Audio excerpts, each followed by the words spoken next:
জনপ্রিয় শিশু শিল্পী ও সামাজিক মাধ্যমে সক্রিয় কন্টেন্ট ক্রিয়েটর সিমরিন লুবাবা নিজের বিরুদ্ধে চলমান সমালোচনার জবাবে ফেসবুকে একটি পোস্ট দিয়েছেন।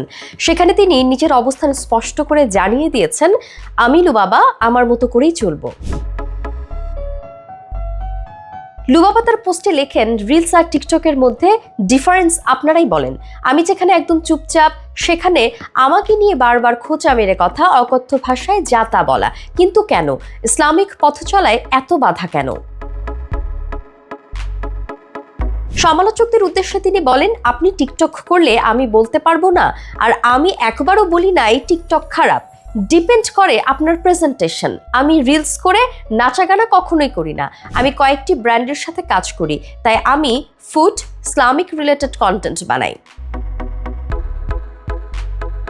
নিজেকে নিয়ে নেতিবাচক মন্তব্যকারীদের উদ্দেশ্যে লুবাবা সাফ জানিয়ে দেন, আমি বারবার বলি, আমাকে দিয়ে আপনারা খারাপ কোনো শিক্ষা পাবেন না। আর আমাকে এই মানুষগুলো যত ছোট করেই কথা বলুক না কেন, আমি লুবাবা আমার মতো করেই চলবো, যেভাবে নিজেকে পরিবর্তন করে চলছি।